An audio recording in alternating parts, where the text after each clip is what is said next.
Nós já havíamos iniciado com um estudo para compreender a questão da atividade financeira do Estado, né? Então, compreendendo o tributo como uma fonte de receita, a principal fonte de receita do Estado, para fazer frente às necessidades financeiras que ele tem de acordo com as suas obrigações que estão constitucionalmente estabelecidas e legalmente estabelecidas. Então, vem aí o tributo com essa fonte de receita, né, estatal para fazer frente às despesas que eventualmente ele tem. Então, quando nós falamos na relação tributária, especificamente, essa relação tributária ela vai estar disciplinada na nossa legislação a partir da Constituição. Nós temos o que se chama de um sistema tributário nacional.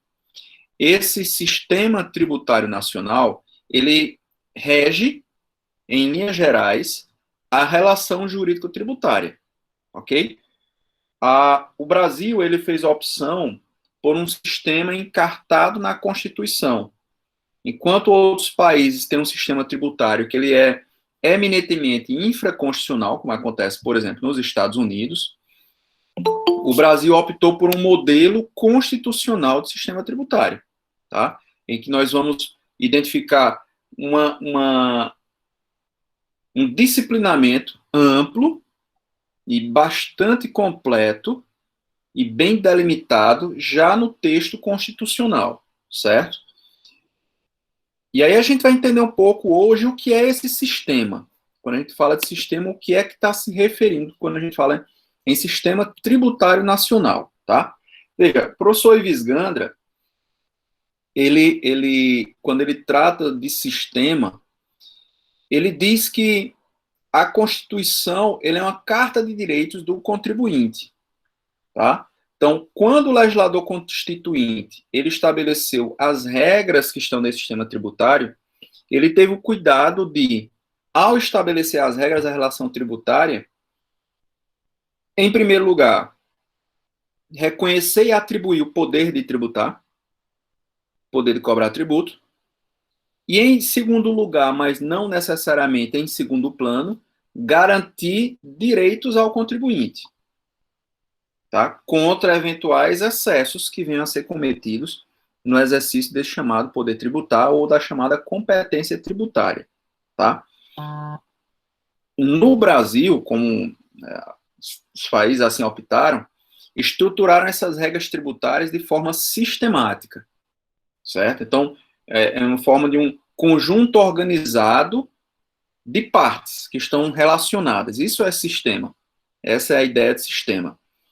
Então, nós trazemos lá no corpo da Constituição um conjunto de regras que estabelecem desde o poder de tributar até os limites desse poder e a forma de distribuição desse poder. Há no mundo, basicamente, 4 formas de constituição, de estruturação desse sistema. Isso é uma classificação doutrinária a partir dos modelos existentes, sistemas tributários que são rígidos e sistemas que são flexíveis, certo? Quando é que o sistema é dito rígido? Basicamente, os sistemas rígidos são aqueles que estão encartados na Constituição, que é o caso do Brasil, certo?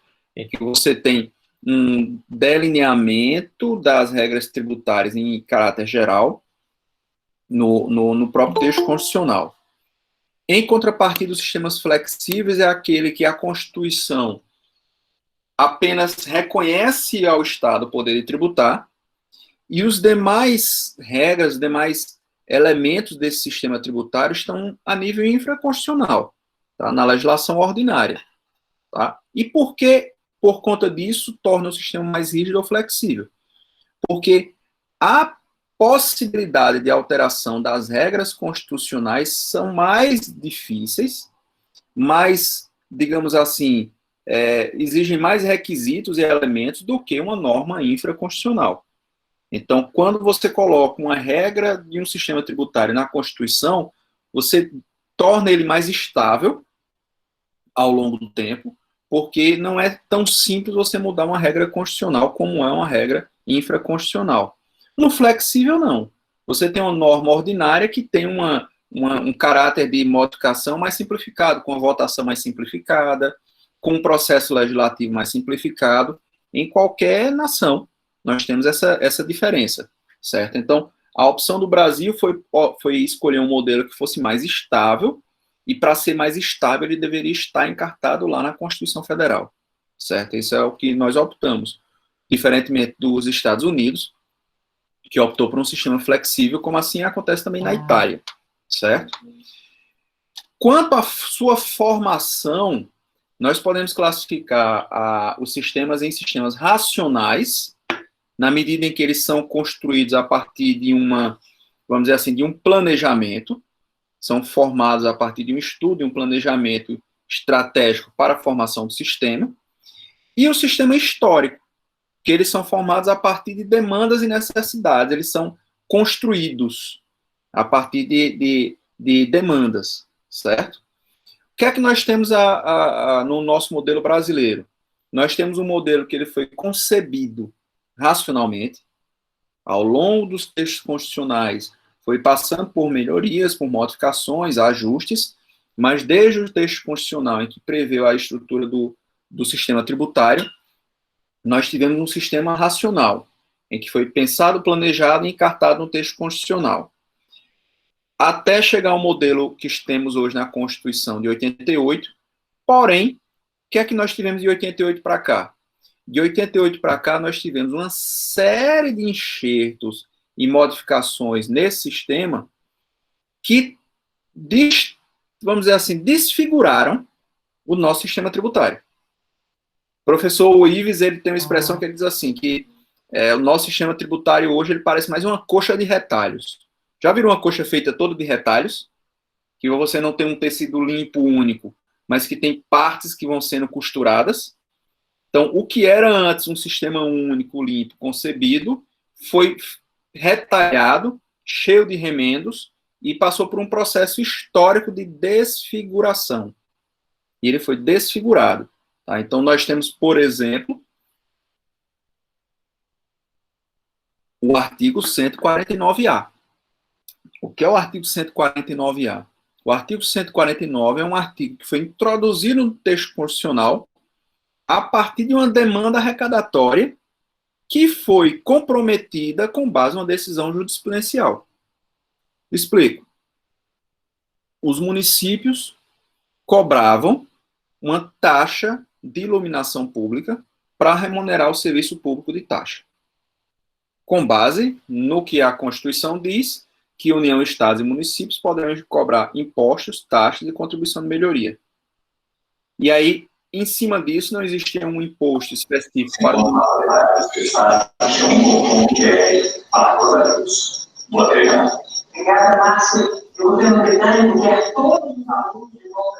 não existia um imposto específico que pudesse remunerar para o município a despesa que ele tinha com o serviço de iluminação pública, e aí obrigou que o município criasse algum dos tributos. Quais os tributos que ele tinha à disposição? Ou poderia cobrar imposto, não tinha um imposto que remunerasse esse serviço. Contribuição de melhoria não era o caso. E aí pensou em taxa. Só que a Constituição, no artigo 145, no inciso 2, ela diz assim, que União, Estados e municípios poderão cobrar taxa em razão de serviço público específico e divisível, prestado ao contribuinte ou posto à disposição. O que foi que a jurisprudência fixou o entendimento? Que o serviço de iluminação pública não era um serviço específico e divisível. Por quê? Porque o serviço, para ser considerado específico e divisível, ele deveria ser mensurado e individualizado por cada beneficiário. E não tinha como mensurar o que cada beneficiário estava utilizando no serviço de iluminação pública. Qual era o critério que a legislação municipal utilizava para cobrar esse tributo?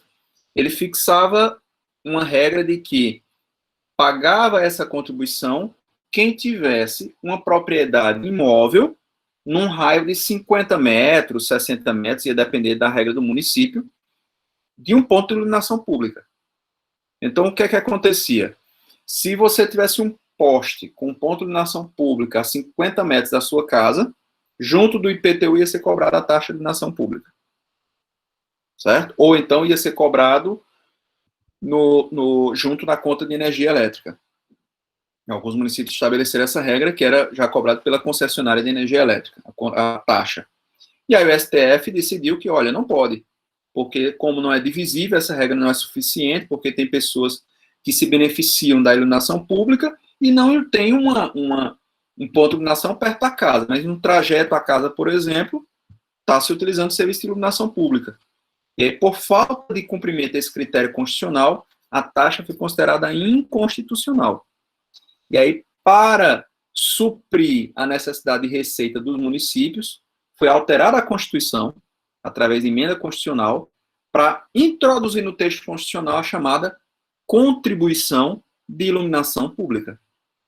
Por quê? A contribuição é uma natureza de tributo que não tem esse trava da contraprestação e individualização que existe com a taxa. E aí, para remunerar o serviço, para fazer frente à despesa com iluminação pública, foi alterada a Constituição, ou seja, feito um remendo na Constituição para suprir essa receita que os municípios perderam com a taxa de iluminação pública. Entendem onde é que entra a coxa de retalhos aí? Apenas para exemplificar, mas eu estou citando só um exemplo de tantos outros, tantas emendas que nós tivemos no texto constitucional ao longo desses 20 e poucos anos que temos de Constituição, certo? 22 anos que temos aí de Constituição Federal em vigor. Então, veja que nós tivemos um sistema racional, mas que foi distorcido por demandas, por necessidades arrecadatórias de união do Estado, do município, ou demandas dos próprios contribuintes que foram modificando esse sistema e tornando ele histórico. Tá? Então, se nós formos utilizar uma classificação para o nosso sistema tributário do Brasil, nós temos um sistema rígido, continua sendo rígido, cada vez mais rígido, porque nós temos mais regras sendo introduzidas na Constituição para tornar ele mais estável, mas é um sistema que foi concebido racional e transformado num sistema histórico. Tá? Então, hoje nós não podemos nem dizer claramente que o nosso sistema é racional, porque ele, a partir de tantas modificações, se transformou num sistema histórico. Ok? Aí vamos seguir. Como é que divide esse sistema? Como é que ele é composto? O sistema tributário está lá na Constituição do artigo 145 até o artigo 162. Do 145 ao 149A, nós temos o que se chama de princípios gerais do direito tributário. Do 150 ao 152, nós temos o que o professor Hugo de Brito Machado chama de Carta de Direitos do Contribuinte, ou Código de Defesa do Contribuinte, que seriam os limites ao poder de tributar. Do 153 ao 156, nós temos a atribuição de competência, ou seja, a fixação de competência da União, dos Estados, do Distrito Federal e do município, ou seja, a distribuição de poderes entre os entes federados, isso respeitando o Pacto Federativo, isso cumprindo a regra da autonomia financeira que União, Estados e municípios têm que ter. Então, foi atribuído o poder de tributar a todos os entes federados, certo? Inclusive, até um detalhe que o Brasil é uma das poucas nações que atribui competência tributária aos municípios. A grande maioria, esmagadora maioria das nações, apenas a União, o governo central federal e os estados que têm competência tributária. Os municípios não têm, certo? Então, o Brasil é uma das pouquíssimas nações do mundo que atribui competência tributária ao município. E isso decorre do Pacto Federativo, que atribui essa autonomia ao município, certo? E os 157 ao 162, eles estão ali encartados dentro do sistema tributário, mas ele diz mais respeito ao direito financeiro do que ao direito tributário em si. Porque aí ele vai tratar da repartição de receitas. Então vai dizer, olha, do que a União arrecadar, parte dela ela vai dividir com o Estado e parte dela vai dividir com o município, certo? Que vai ser transformado no que se chama de receita derivada ou receita de repartição, Tá? Não é receita própria dela, não é gerado dela própria, é gerado por outro que é repartido com eles.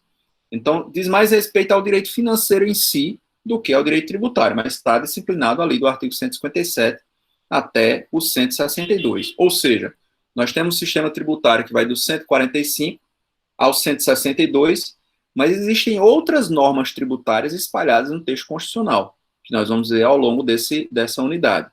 Mas em termos de estrutura fechada do capítulo que trata de sistema, é esse capítulo que está nesse intervalo aí desses artigos, certo? E aí vamos entender o que seria esse poder de tributar que está aqui nessa atribuição de poder. Veja, quando a sociedade, ela... O professor, repete o intervalo dos artigos, por favor, que travou aqui. 145 a 162.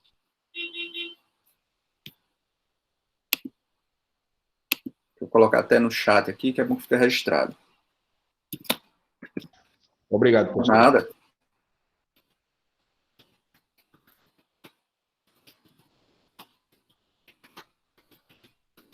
Os artigos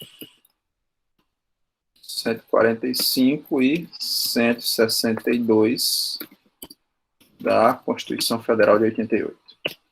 Então, veja só. Quando nós falamos que existe uma atribuição de poder pelo Estado, a gente relembra essa noção que nós conversamos, né? A sociedade, enquanto estrutura organizada, atribuindo ao Estado um poder de gerir a sua vida social, e para isso precisa atribuir a ela a possibilidade de arrecadar receitas da própria sociedade para poder prestar o serviço público, tá? Então, essa atribuição que é dada pela sociedade ao Estado chama-se de poder de tributar. E quem é que faz isso? De que forma a sociedade faz isso? Através da Constituição. Então, é a Constituição Federal que atribui à União, atribui ao Estado e atribui aos municípios o poder de tributar, certo? Então, é o poder que é dado ao Estado como um aspecto da soberania dele. O Estado soberano, todo Estado soberano, tem poder de tributar. Então, que corresponde ao poder de instituir e cobrar tributo. Ô, professor. Oi. Aí, nesse caso, vamos pegar o exemplo das taxas de ICMS, né? Na verdade, são taxas, impostos. Quais as diretrizes que os estados utilizam para estabelecer os índices? Porque existe uma variação de índice exorbitante. Por exemplo, até aqui, nosso estado vizinho mesmo, Pernambuco, tem um ICMS de 12%, a Paraíba tem 17%. Quais essas diretrizes que são utilizadas? E se realmente os índices são esses? Vamos lá. Deixa eu só explicar um detalhe disso aí. O ICMS, ele é um tributo estadual, só que ele é um tributo estadual de vocação nacional, porque é um imposto sobre circulação, certo? Aí o que acontece nesse imposto sobre circulação hoje, na regra, que é o que está se buscando modificar, um dos principais focos de modificação é ajustar esse imposto sobre consumo, que é o ICMS, estão querendo transformar num IVA, e depois eu explico melhor do que se trata disso. Então, como é um imposto sobre circulação, e a circulação não fica só restrita dentro do território, existe interesse em mais de um estado na circulação de um produto. Qual foi a regra que foi adotada pela Constituição Federal? Uma tributação mista do imposto. Parte do ICMS sobre a circulação é devido na origem da mercadoria e parte no destino. Tá? Quando a mercadoria sai de Pernambuco para outro estado da federação, o estado de Pernambuco fica com 12% sobre o valor da saída da nota. Ok? Se a mercadoria vender para dentro do estado de Pernambuco mesmo, não for uma venda para outro estado, aí a tributação é de 18%. A mesma coisa acontece com a Paraíba. Se uma mercadoria sair daqui da Paraíba para Pernambuco, ela vai ser tributada pelo estado da Paraíba com 12%, mas se ela ficar dentro do próprio estado da Paraíba, vai ser tributada com 18%. Aí você pode dizer, professor, então é melhor vender para fora, porque eu vou vender com um ICMS mais baixo. Aí depende, por quê? O cara, quando comprar a mercadoria lá em Pernambuco, sair daqui da Paraíba e chegar lá, o estado de Pernambuco tem direito também a parte do ICMS sobre aquela circulação. Então, o que é que vai fazer? Vai cobrar a diferença entre os 18 e os 12. Aí lá para Pernambuco vai ser pago os 6. Diferente, entendeu? Que no final das contas vai dar os 18. Entendeu? Então, essa é a regra. Isso aí está disciplinado na Constituição, no artigo 155 sobre o ICMS, e aí dentro dos limites que a Constituição fixa, cada estado vai estabelecendo um detalhamento das regras. Certo? Então, por exemplo, até 2 anos atrás, dentro do estado da Paraíba era 17%. Aí houve um aumento para 18%, porque nivelou com todos os outros estados da federação, que já estavam cobrando 18%. Certo? Aí o colega observou bem. Se a mercadoria vier do sul do país ou do sudeste, ele sai lá não com 12, ele sai com 7. Então, sai lá tributado a 7%, quando chega aqui, vai pagar a diferença entre 18 e 7. Aí vai pagar 11% aqui para o Estado. Porque a tributação é parte na origem e parte no destino. Tá? Isso e outros detalhes tornam o ICMS o imposto mais complexo que a gente tem na legislação tributária. Né? Porque isso demanda uma série de regras de detalhamento que tornam ele complicadíssimo. Só para você ter ideia, eu acho que eu tenho ele aqui, deixa eu localizar. O regulamento ICMS tem aqui.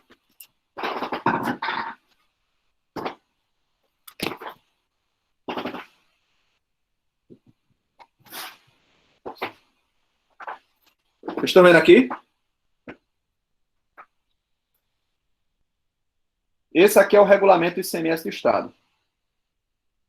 Olha a brincadeirinha, para um imposto só. Isso aqui, Paraíba. Tá?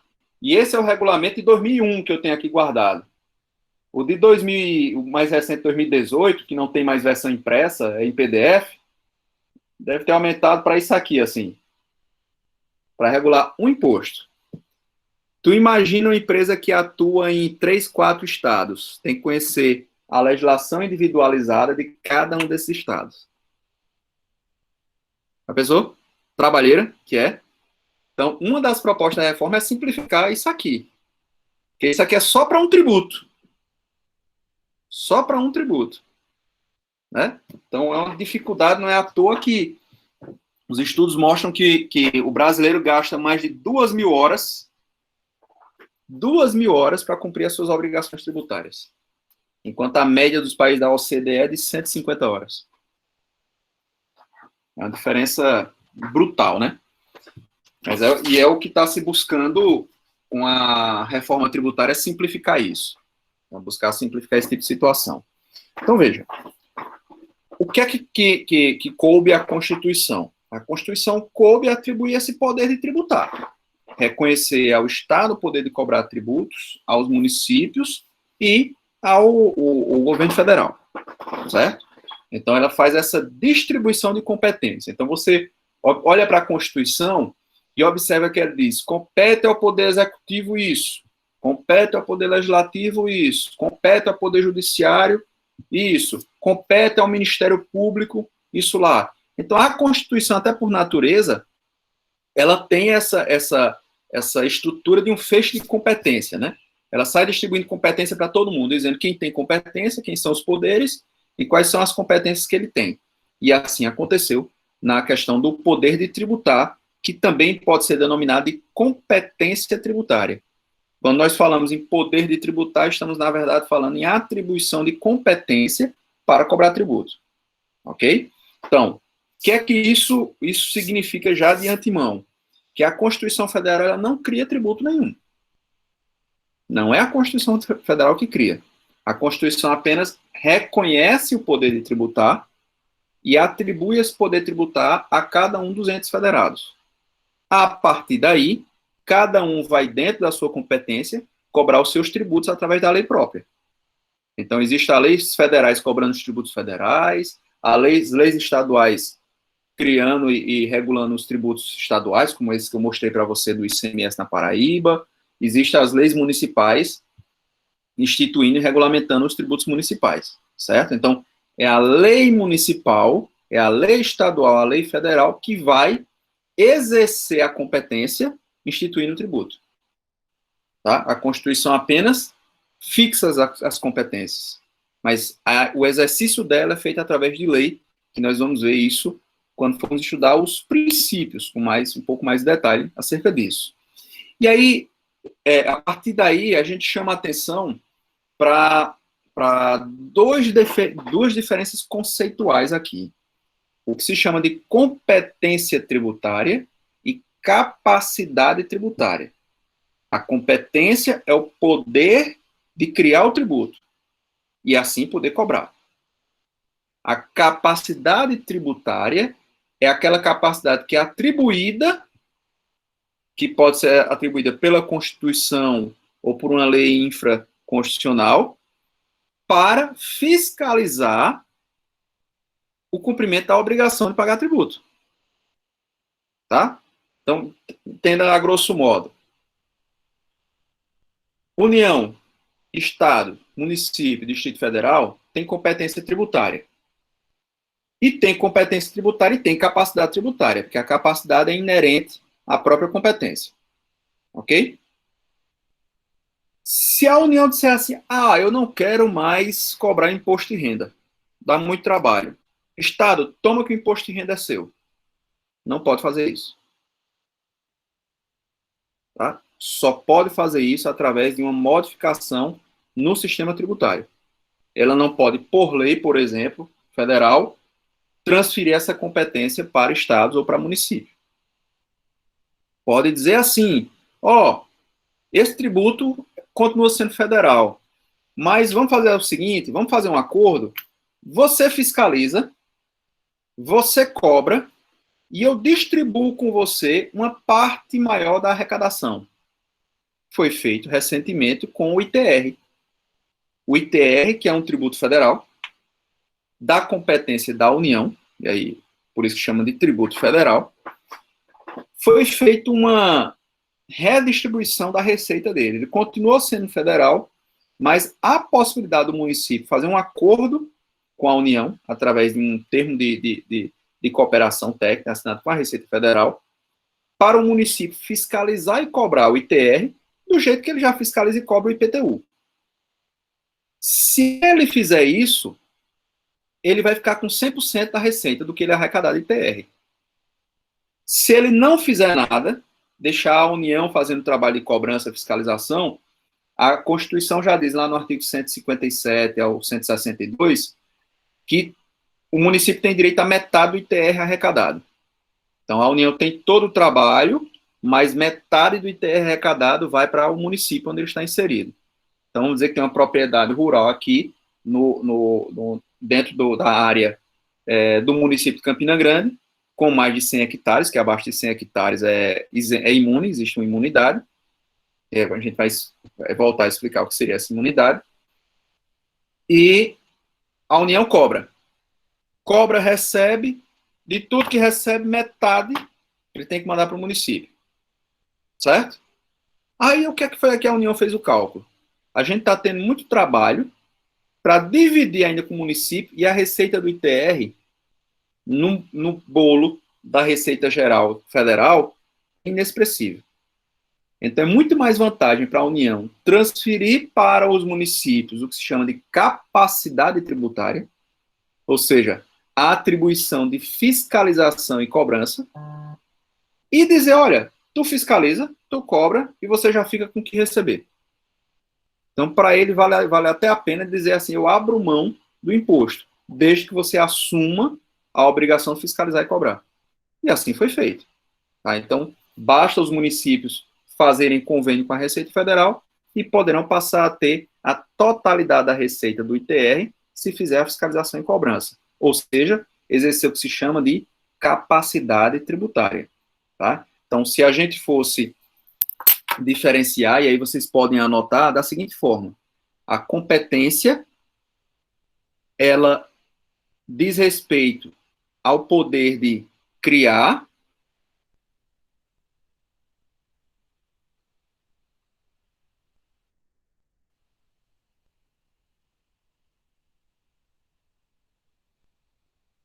fiscalizar e cobrar o tributo.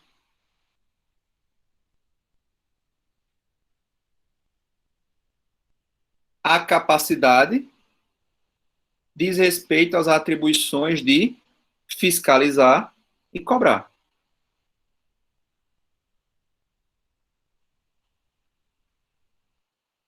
Ok? Aí anotem mais aí. A competência não pode ser transferida.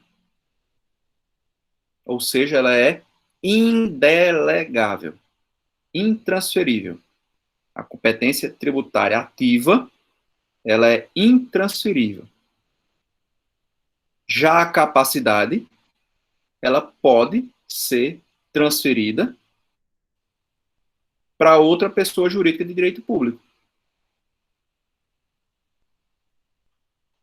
Certo? Então, foi o que a União fez, transferiu para os municípios a capacidade tributária sobre o ITR, que é a atribuição de fiscalização e cobrança. Tá? Há alguns anos atrás, a União também fez a transferência da capacidade das contribuições previdenciárias para uma autarquia federal chamada INSS. Certo? 2005, retomou essa capacidade e a Receita passou a assumir de novo esse ônus de fiscalização e cobrança. Mas até 2005, a capacidade tributária para arrecadar, fiscalizar as contribuições previdenciárias era do INSS, que é uma autarquia federal, certo? Foi delegada ao INSS a capacidade para cobranças das contribuições previdenciárias. Em 2005 isso acabou e voltou para a Receita Federal, que faz parte da estrutura do Poder Executivo Federal, certo? Então, fixe bem essa diferença. Competência é indelegável e a capacidade pode sim ser delegada, ser transferida. Isso está expresso de forma muito clara lá no artigo 7º do Código Tributário Nacional, tá? Que é a norma com caráter de lei complementar que regulamenta o nosso sistema tributário, certo? Aí vamos seguir. E aí nós entramos no que se chama de distribuição de receita, que é aquilo que eu estava contando a vocês, que diz respeito mais ao sistema financeiro nacional, ou ao direito financeiro, melhor dizendo, sistema financeiro não, ao direito financeiro. Então, a distribuição de receita, ou repartição de receita, é uma regra constitucional que diz que, fixadas as competências, ou seja, determinado quais são as competências de tributar, o poder de tributar de União de Estados e municípios, como foi estabelecida uma competência maior para a União e uma competência maior para os estados, a competência que foi estabelecida para o município não é suficiente para ele cumprir as suas obrigações que são constitucionais. Então, a Constituição deu muita obrigação e pouca receita própria ao município. Para compensar essa pouca receita própria do município, existem as transferências obrigatórias, que são as transferências que vêm dos tributos arrecadados pela União e pelo Estado, que vão para os municípios. Da mesma forma, os estados não têm uma competência tributária, apesar do ICMS representar uma arrecadação muito importante, mas não é suficiente para o Estado suprir as demandas que são decorrentes das suas obrigações. Então, a União transfere parte das suas receitas para a União. Cadê? Alguém colocou aqui sobre a repartição do ICMS, eu vi no chat aqui. Isso, Frederico. Então, Paraíba, o município tem direito a 25% do ICMS, não só do incentivo fiscal, Frederico, de todos. Todo o ICMS gerado, arrecadado pelo Estado, é repartido com os municípios. Isso é a regra constitucional. Tá? Aí tem umas regras de cálculo para chegar ao percentual que cada município tem direito a receber. E aí isso é indiferente se o município, para calcular isso aí que chama valor agregado, é indiferente se de fato houve a tributação ou se houve um incentivo fiscal. É um cálculo bem trabalhosozinho, mas que é feito regularmente para verificar. Por exemplo, Campina Grande, dos 25% que o Estado, vamos imaginar que o Estado da Paraíba tem arrecadado no mês 1 bilhão. de ICMS. Desse 1 bilhão, ele vai tirar 25% que não é dele e vai distribuir entre os municípios. Aí vai formar um montante. Cada município vai ter um percentual desse bolo que é fatiado com eles. E aí essa participação de cada município é fixado por umas regras que estão na Lei Complementar 63. E aí vai ser apurado, levando em consideração, inclusive, a questão dos incentivos fiscais, certo? Para poder chegar a esse montante a ser pago. Aí, veja o que mostra aqui nessa tabelinha que tem para vocês aqui. Estados e Distrito Federal, eles têm, além dos seus tributos próprios, e aí vamos ver quais são esses tributos próprios. Eu queria que alguém lesse para mim aí o artigo 153 da Constituição, antes da gente falar da repartição de receita. Alguém pega aí para mim, por favor, o artigo 153. Abre o microfone e lê. Compete à União instituir impostos sobre importação de produtos estrangeiros, exportação para o exterior de produtos nacionais ou nacionalizados, renda e proventos de qualquer natureza, produtos industrializados, operação de crédito, câmbio e seguro ou relativas a títulos ou valores mobiliários, propriedade territorial rural e grandes fortunas nos termos de lei complementar. Isso. E? Continuo? Continue. Parágrafo 1º. É facultado ao Poder Executivo, atendidas as condições e os limites estabelecidos em lei, alterar as alíquotas dos impostos enumerados nos incisos 1, 2, 4 e 5. Peraí, tu pulasse. Pulasse do IOF e faltou outros dois. Ih. Tu leu o inciso 5, que é o IOF, aí o inciso 6.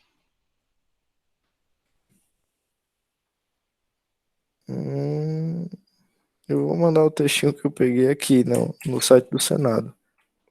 Que você tem. O inciso 1 é o imposto de importação, inciso 2, exportação, inciso 3, renda, inciso 4, IPI, inciso 5 é o IOF, que é esse imposto sobre operações de crédito, seguro, câmbio, etc.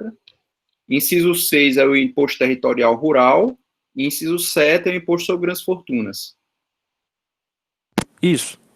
É isso? Então temos aí 7 impostos federais, aí no artigo 153, certo? Então, a Constituição atribuiu à União a competência para cobrar tributos sobre esses 7 fatos geradores, esses 7 fatos. Importação de produto, exportação, renda e proventos, produtos industrializados, operações de crédito, câmbio, seguro, enfim, chamadas operações financeiras, propriedade territorial rural e grandes fortunas, certo? Dessas 7 competências, a União já estabeleceu, já vamos dizer assim, criou 6, tá? Já tem o imposto de importação, já tem o imposto de exportação, já existe o imposto de renda criado, não só atribuído à competência, já tem o IPI, já temos o IOF e já temos o ITR.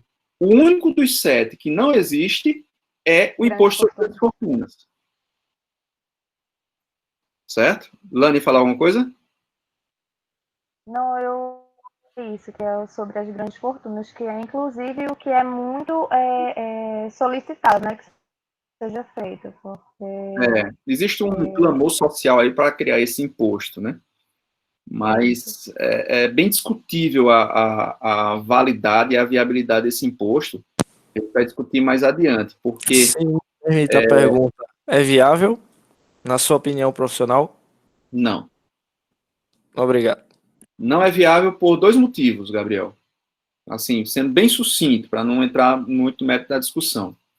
Primeiro, os países que criaram um imposto semelhante deixaram de cobrar. Por quê? Quem representa as grandes fortunas? Grandes investimentos.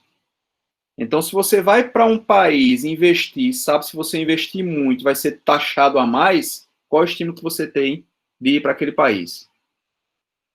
E aí, por conta disso, o imposto sobre grandes fortunas, ou equivalente nos outros países, ele acabou sendo um desestímulo a grandes investimentos. Segundo, O que é uma grande fortuna? Como é que no país, na dimensão territorial do Brasil, você estabeleceu um critério uniforme para estabelecer o que é uma grande fortuna a nível nacional? Uma grande fortuna na Paraíba é uma coisa. Uma grande fortuna lá onde Ilane está é outra. Uma grande fortuna no Rio Grande do Sul é outra totalmente diferente. Entende? Então, como você fixar um critério que seja uniforme para um país com uma dimensão territorial dessa? Sem falar que, dependendo do limite de grande fortuna, alguns dos legisladores, ou parte substancial dos legisladores, seriam atingidos. E aí, será que eles teriam interesse para criar um tributo contra eles mesmos? Entende? Então, é bem complicado o imposto sobre grandes fortunas. Eu acho mais interessante ajustar o imposto de renda para cobrar mais de quem ganha mais do que criar um tributo novo. Então, por exemplo, aumentar as alíquotas que existem no imposto de renda, criar uma progressão maior, que hoje a tabela máxima é de 27,5%. Você criar uma tabela, existe proposta para chegar até 35%, que seja, certo? Do que um tributo novo. O Frederico está lembrando aqui, teve um debate exatamente sobre essa questão. Na mesa, inclusive, que eu estava presidindo, um colega lá estava defendendo a criação de imposto sobre grandes fortunas, e eu me segurando aqui na cadeira para não debater e não questionar isso. Arthur Moura, um outro procurador da Fazenda Nacional que estava no debate, não se aguentou e ainda deu uma batida lá de frente com o colega, mas é inviável. É inviável. Para nível Brasil, eu entendo que não é inviável. Tem muito apelo popular, sabe? Você diz, vamos cobrar mais de quem ganha mais, os milionários contribuir. Mas, na prática, ele tem um efeito econômico que ele é prejudicial. Então, assim, sendo bem sucinto, tecnicamente falando, ele não é viável, por conta do impacto econômico que isso gera um efeito colateral que é pior do que o efeito arrecadatório. Não vale a pena. Sabe? Nesses termos aí, já tem um monte de estudo acerca disso. Certo? Aí vê lá, mais. Fora esses 7 impostos, a União ainda pode criar um chamado Imposto sobre Imposto Extraordinário de Guerra, que está lá no artigo 154. Ou seja, se o Brasil estiver na iminência de guerra externa ou entrar em guerra, pode ser criado um imposto extraordinário para suprir as despesas de guerra externa. Certo? E ainda pode criar um que chama de imposto à competência residual. E aí isso eu pediria para alguém fazer essa leitura, que está no artigo 154, que é inciso 2, se eu não me engano.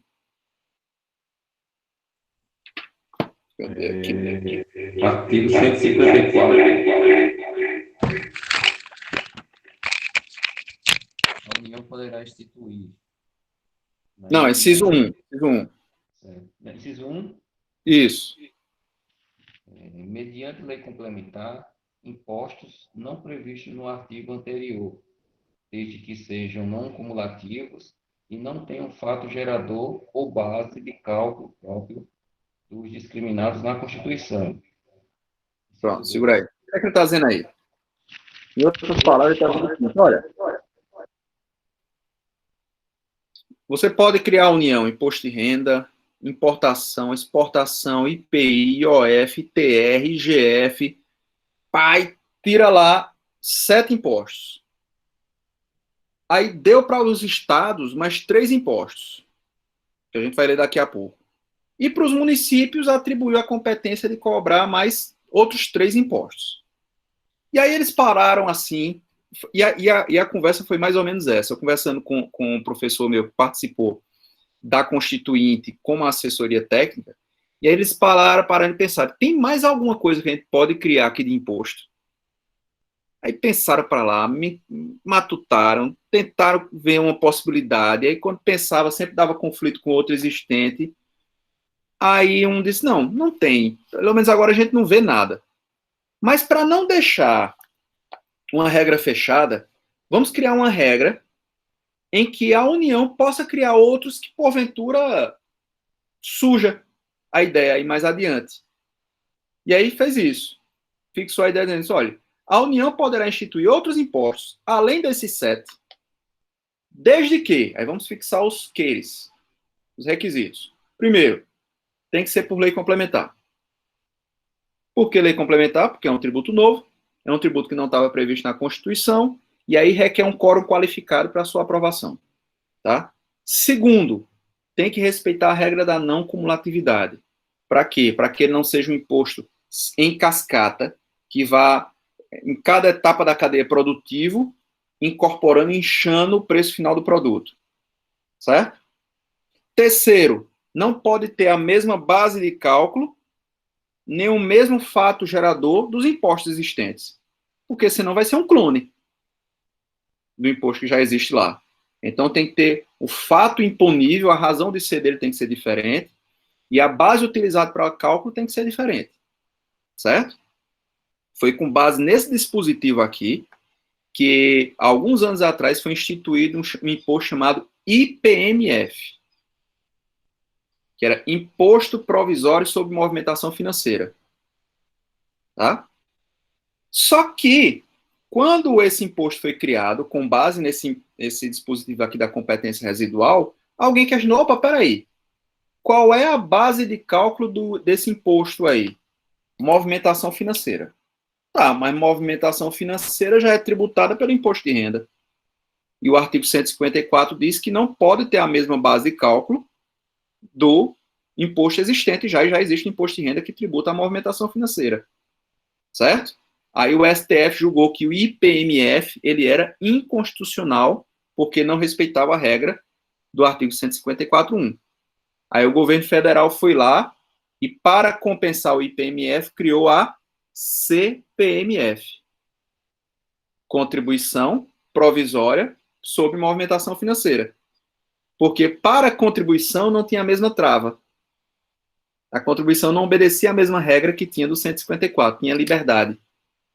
E aí foi possível cobrar a CPMF por alguns anos, que estão tentando aí reeditar e recriar com outro nome, mas estão dentro dessa proposta, certo? Então foi nesse universo que tentou-se exercer essa competência residual aí, que deu errado, porque acabou chocando com o tributo já existente, certo? E aí criou-se a contribuição. O que é que diz o inciso 2 do 154? Ele fala do imposto extraordinário de guerra. Aí é o seguinte, aí é um imposto que pode ser um imposto federal, estadual ou municipal, extraordinário de guerra. Tá? O professor Roque Carrasa, ele diz que estava na abertura desse evento. O professor Roque diz que o imposto extraordinário de guerra é como uma possibilidade em caso de guerra, da União criar 13 novos impostos extraordinários de guerra. Nós temos 13 impostos hoje, 7 federais, 3 estaduais e 3 municipais.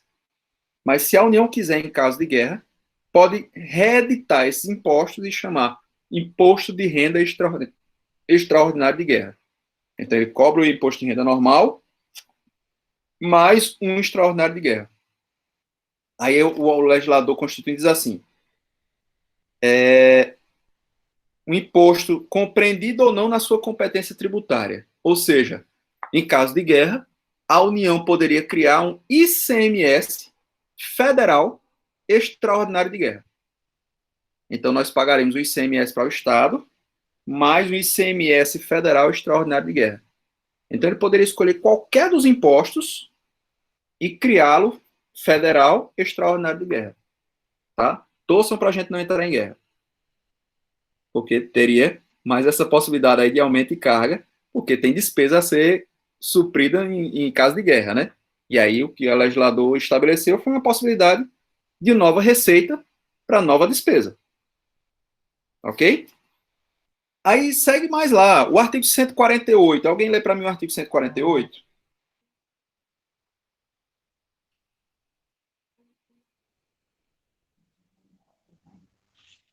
Artigo 148.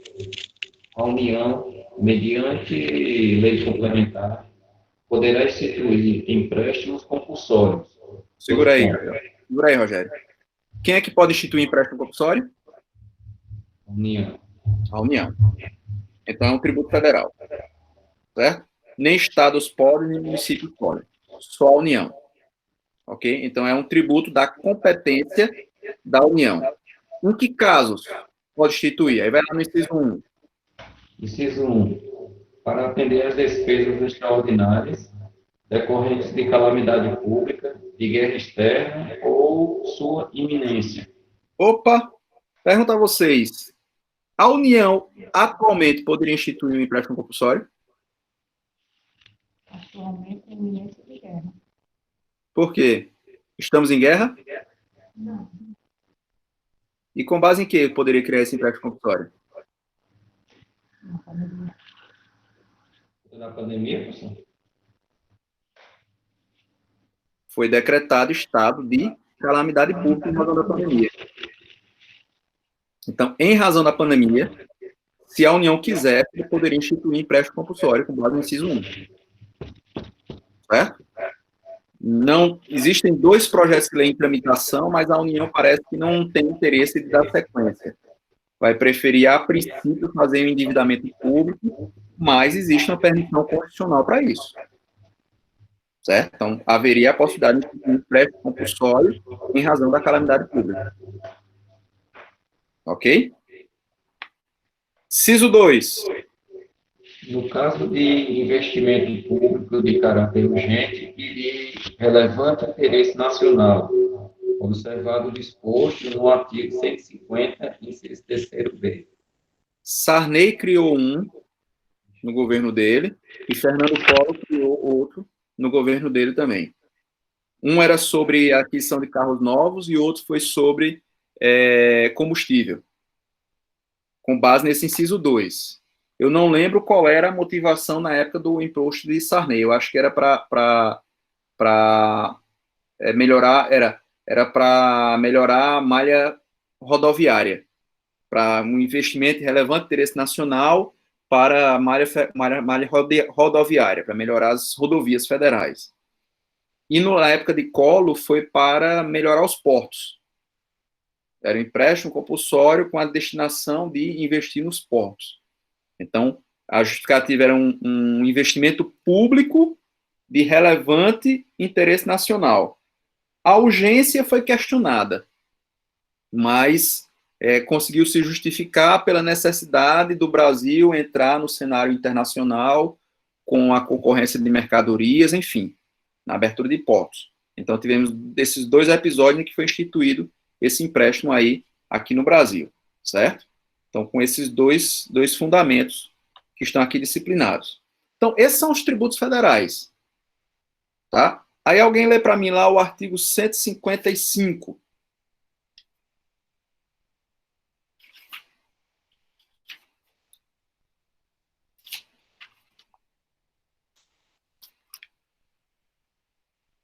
Quem lê aí? Artigo 155. Compete aos Estados e ao Distrito Federal instituir impostos sobre, inciso 1, transmissão, causa-mortes e doação de qualquer bens ou direitos. Isso. Inciso 2. Operações relativas à circulação de mercadorias e sobre prestações de serviços de transporte interestadual e intermunicipal e de comunicação, ainda que as operações e as prestações se iniciem no exterior. Inciso 3º. Terceiro. Propriedade de veículos automotores. Parágrafo 1º. O imposto previsto no inciso 1 relativamente a bens imóveis e respectivos direitos. Se a gente for ler o artigo 155 todo, a gente vai passar a noite toda, que ele é o maior artigo da Constituição. O maior artigo que tem na Constituição com mais parágrafos e detalhamentos é esse 155. Mas, bora aqui. Eu estou colocando aqui no chat os tributos federais, tá? Para vocês copiarem. Ó, imposto de importação, exportação, imposto de renda, IPI, IOF, ITR, 1, 2, 3, 4, 5, 6, IGF, são do artigo 150 Peraí. Então, lá no artigo 153. Aí tem mais o imposto extraordinário de guerra, os impostos residuais. Nós lemos também o empréstimo compulsório.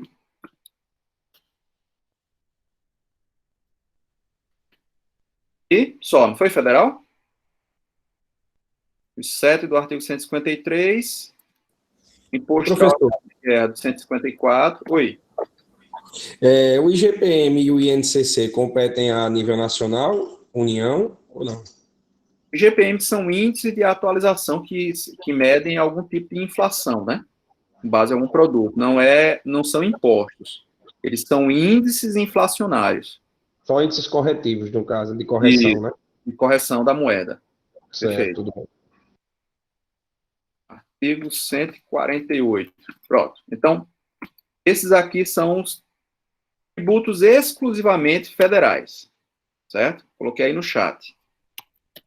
Quais são os tributos estaduais? Exclusivamente estaduais. Depois eu vou dizer porque eu estou falando dessa expressão exclusivamente.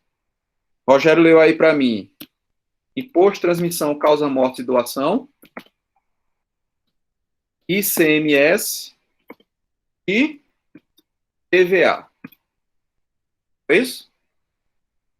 Transmissão, causa, morte e doação, circulação de mercadoria e serviço de comunicação e propriedade de veículo automotor. Ok? Que está lá no artigo... Deixa eu copiar aqui. Estão lá no artigo 155. Beleza. Agora, alguém lê aí para mim o artigo 156.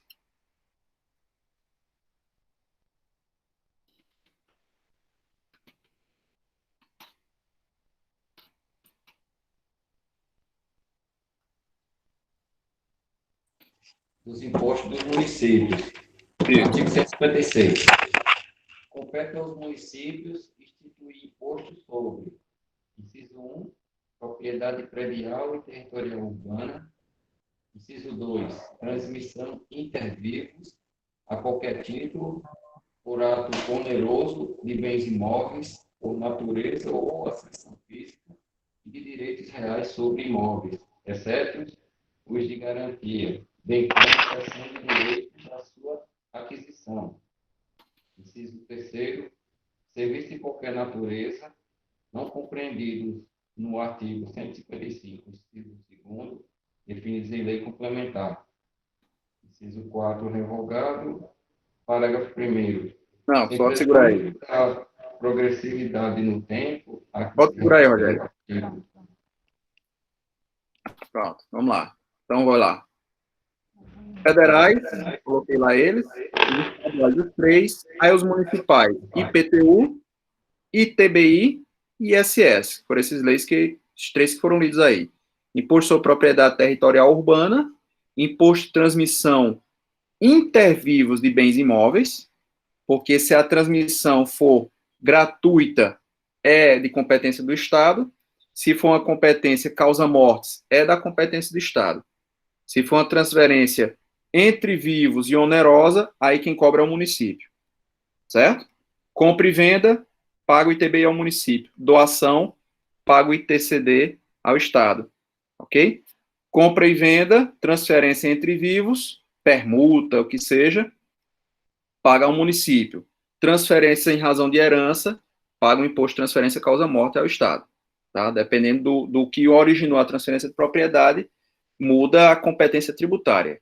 Aí, além desses tributos aí, que são, que a gente poderia dizer assim, competência privativa, esses são os tributos da competência privativa da União, dos estados e do município, que só ele pode cobrar.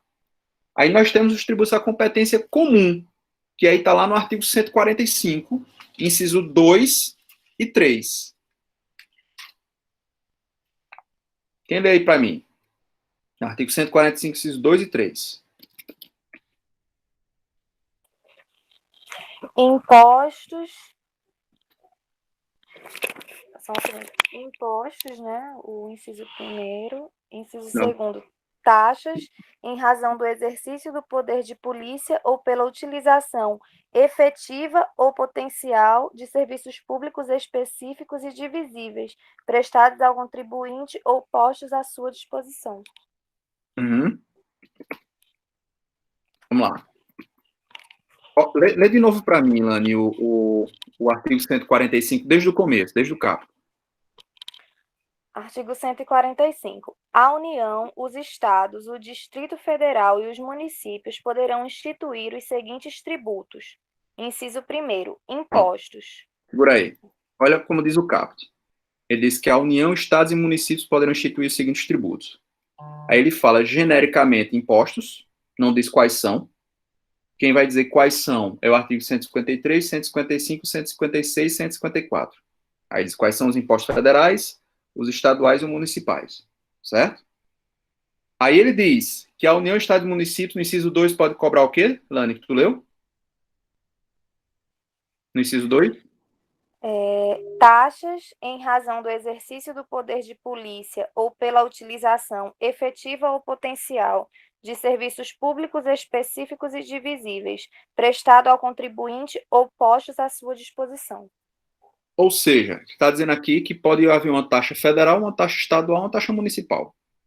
Depende se o serviço público foi estadual, federal ou municipal. Certo? Então, há a possibilidade de cobrança de taxa pelos 3 entes federados.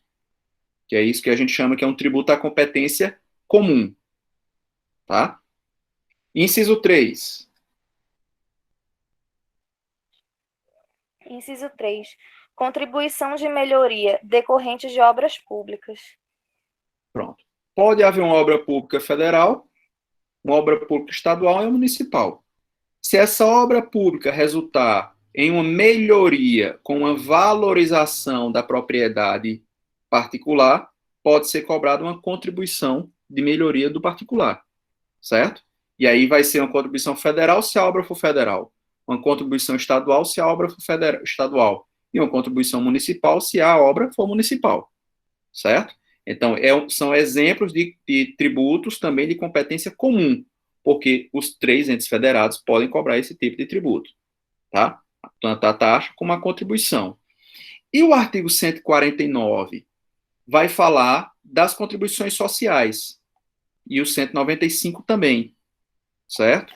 Isso, inclusive, foi objeto de questionamento na jurisprudência, para compreender se as contribuições sociais têm natureza tributária ou não. Do mesmo jeito que Arthur perguntou aí se o IGPM, o IPCA, se seria tributo, foi questionado, e contribuição é tributo, é o quê? Aí o STF definiu, a jurisprudência pacificou o entendimento, que as contribuições sociais que estão cobradas lá para a Previdência Social, para a Seguridade Social, apesar de não estar, veja, eu disse a vocês que o Sistema Tributário Nacional está entre o artigo 145 e 162, não foi? Aí eu estou falando de um tributo aqui que está lá no 195. Lembra que eu falei que existem outras regras tributárias fora do sistema? Aí um exemplo. Então, está lá no 195 fala sobre Seguridade Social, que a Seguridade Social compreende previdência, saúde e assistência social. E aí a Constituição diz que para suprir as despesas decorrentes da Seguridade Social, a União, Estados e municípios poderão cobrar contribuições. Então, para a Seguridade Geral, a União pode cobrar, e para o sistema previdenciário, você pode ter um sistema previdenciário próprio do Estado e um sistema previdenciário próprio do município. E vai cobrar uma contribuição previdenciária, que tem natureza de tributo. Sabe quando esqueci teu nome? A esposa de Rogério.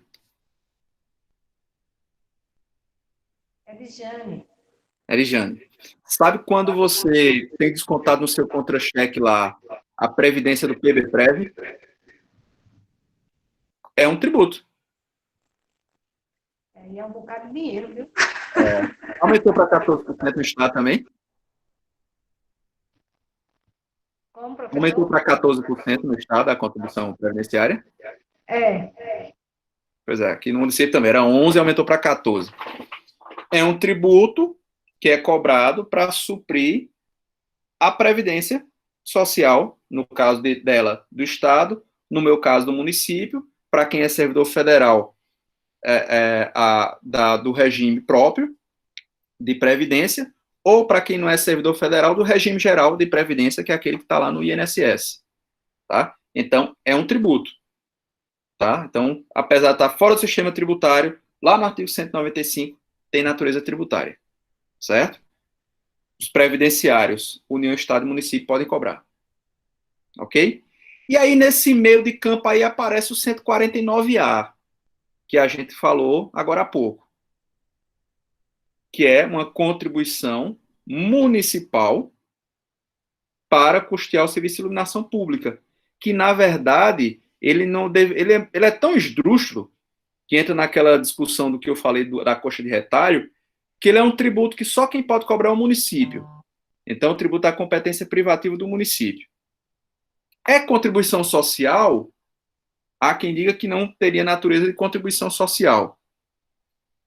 Tem um amigo, inclusive, que tem um artigo muito bom que foi publicado, que ele diz que, apesar de se chamar de contribuição de iluminação pública, ele tem natureza de taxa, porque ele foi criado para remunerar um serviço público.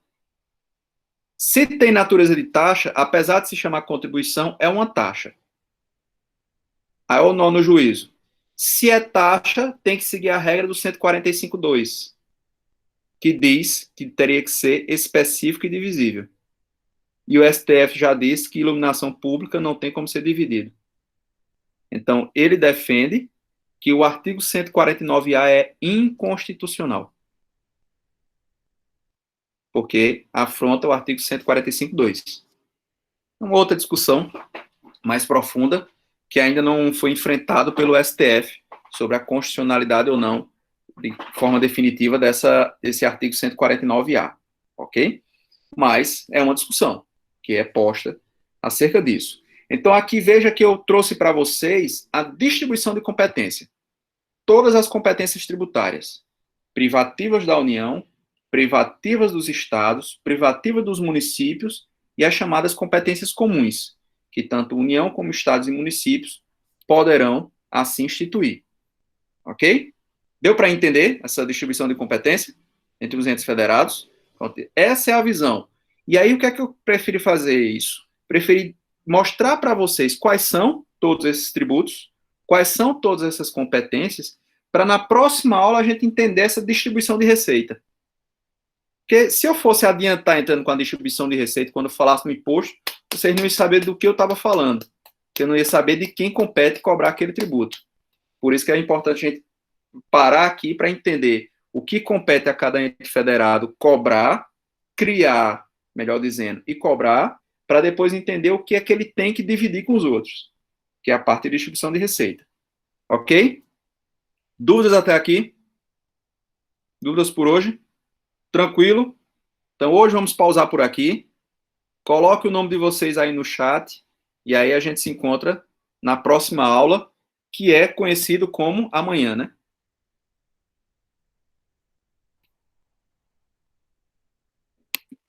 Isso. Então tá. Boa noite, professor. Boa noite, Boa pessoal. noite, Nani.